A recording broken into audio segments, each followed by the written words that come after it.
Yeah, I'm definitely one of the OGs here.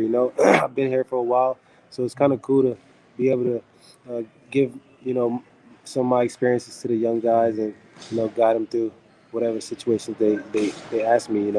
So it's definitely a different experience. I feel like I came here to Southern Florida and realized like I was on that opposite side.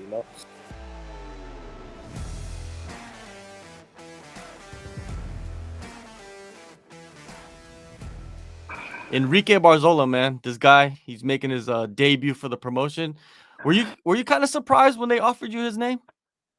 Well, obviously I wanted to be in that tournament when Mhm. uh, earlier in that year they mentioned that tournament. I was like, man, I guess that puts me on the outside looking in. So Mhm. when that name popped up, I was like, man, let's do it. Anytime you get a former UFC guy, you know, as a Bellator, you know, I'm a Bellator warrior. I really been here for a while and haven't really been able to see a lot of UFC guys for whatever reason, but Mhm. they don't come over as often in the lighter weight classes.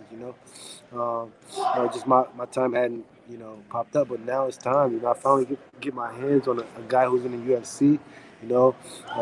You have a tough, really winning tough show. So that's big things for me. I'm excited about that fight. Yeah, it's a great fight. But going back to the Bellator Grand Prix or yeah, Bantamweight Grand Prix, you're a former Bellator champion, man. I felt like just out of respect, they should have put you in there. You know what I mean? Like as one of the Yeah, names. Just out of respect because you yeah, had the belt before. You fought the guys that are in the tournament right now. Some of them. yeah. When you Some of them saw are that already in. list, yeah, when you saw that list, were you disappointed like at a high level? Well, I mean, obviously, I didn't compete the way I was supposed to be put in that tournament the last 2 years. So, and I was doing business elsewhere at a different weight class. So for me to come in 0-1 and expect to be uh, jump the line, I mean, it's been a lot of action down there since I left the division. So, I mean, it is what it is. But there are guys in there that I haven't fought. It's a wave of guys in that weight class now that I haven't fought, and I look at the list and I'm like, that's an X by him. That's an X X X. So I'm just waiting for my time to get my hands on them. And eventually, they're all gonna be out of the tournament, and we're gonna see what's up. For sure. And going back to Barzola, man, he has 23 pro fights. Like you mentioned, he's a UFC veteran. He spent the last 6 years in the UFC. Lots of tape on him. What's your breakdown of him in the matchup? Well, he's a tough guy. He's gonna come forward. He's gonna be scrappy. He's gonna let it fly. I expect it to be a dogfight from round 1 to 3. Um, I'm not taking this guy lightly. I'm sure he's not taking me lightly. UFC Bellator, it's really that rivalry. Finally, I get to, you know, put it to the test. And so I'm excited for that opportunity. Definitely. And you've been at Sanford for about a year. World class training partners, Henry Hoof, Greg Jones. Why is that the the best recipe for success for you right now at this moment? Well, I mean, it starts at the top. Guys constantly doing the right things. Pushing each other. Um, the atmosphere here is just world class. And that's what it creates. It just creates world class athletes. And who have you like latched on to most, you know what I mean, as in training and just being friends, you know what I mean? Because not you're not friends with everybody you train with, but there's a couple guys you get friendly with real fast. Well, I'm cool with pretty much everybody, Mm, that comes through the doors, get a warm welcome, Cool thing, we got all type of nationalities here, mhm. sizes, There's no girls here, but that's cool, I think for me, I've trained with females, and it doesn't really do much for me, So I'm just cool with the experience of being in here, with world class athletes, world class coaches, in a world class gym. So Yeah, you mentioned nationalities. It's like the United Nations out there. There's people coming in from all over. Have you met anybody from a country that you never even heard of? Because that happens a lot, right? I can't even pronounce the countries that be popping up out here for real. Like they be out here though. I mean, it's just a testament to everything that they've all the groundwork that they put, Mhm. over the years. Dating back from before I even probably started fighting.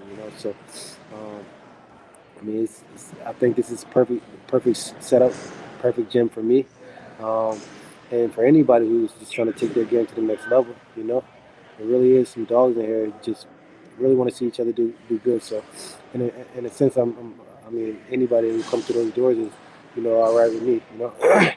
But obviously, we're gonna have I got some people from the gym as roommates. I got roommates from the gym. So things like that. But everybody's awesome. Now, which fighters have you been working with closely to get ready for this next fight? Um, well, you know, Henry Hoop's been, obviously a big impact. Some of the fighters been like uh, uh, Jared Gordon. Um, he's been um, like Michael Johnson. Mhm. Um, one of the biggest, influences in the gym have been Jason Jackson. Um, just the way he trains and really just sacrificed for his career. Just put things in perspective. Um, but I mean, it's so many guys here. Like from guys I don't even know their names. Like I turn around after round one and I don't know this guy's name, but I know I'm about to get a tough round. So Mhm. um, that's a cool thing about I'm learning from everybody in here.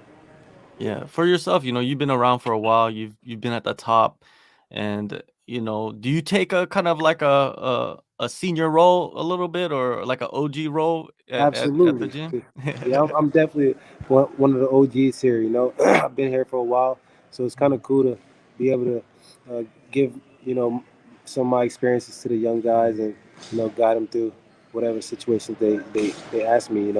So it's definitely a different experience. I feel like I came here to Southern Florida and realized like I was on that opposite side. Mhm. From going to like being a guy who's not a vet to you know being a vet. So this has really put things in perspective in terms of my career and just my development. I'm eager to continue to be around for these up and coming fighters and this gym here. Definitely. And Barzola, your opponent, your upcoming opponent, he hasn't been finished in like more than 6 years. I mean, he goes to the decision a lot. It's because he's hell of a fighter. He's tough. How do you expect to take him out, at on in Phoenix? Well, I just gotta break them. Mhm. I don't think he's ever felt the wrestling pressure that I'm gonna be able to present. I think he's got decent wrestling, but it's just not as fluid, and so um, I feel like once I get my hands on him, he's gonna feel a difference. Um, um, Obviously he used to fight at 45, so Mhm. um, the size thing won't really be a factor, because I'm usually bigger than most guys at 35, but that's probably not gonna be a factor. But that's all good, I'm usually when it comes to this wrestling, this this fight game and blending the wrestling in there, I'm as fluid as it gets. So So, are you taking this fight as like the winner kind of gets that alternate position? You know what I mean? So if someone gets injured, because in a tournament, a Grand Prix, there's always it never works out the way we expect it to work out, yeah, and someone always slides in. yeah, nah, for sure. I'm definitely, going out there to make a statement. Next week Mhm. is my time to really deliver and show that if there is somebody that dropped out, I'm the guy to be next in line. All right. One last thing before I let you go. MMA fans, you've been dealing with them for a long time now, rolling around the ranks and stuff. What Yeah. do fans, man, obsess about too much that fighters really don't care about? Um, our last performance. You know, um, I think they obsessed with the wins and losses. For me, I'm just happy to right now at this state of my career. I'm just happy to be able to go out there and perform. To be able to go out there and do what I love. So I feel like the wins and losses might be um,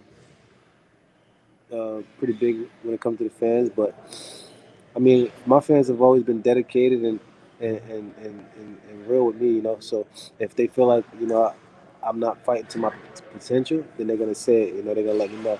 If they feel like I had a good fight, they're gonna let me know. So I don't feel like my fans are biased to the point where they can tell me what it is. So All right, man. January 29th, Bellator 273. You're back in action. Thank you so much, Darrion. Let's go, baby.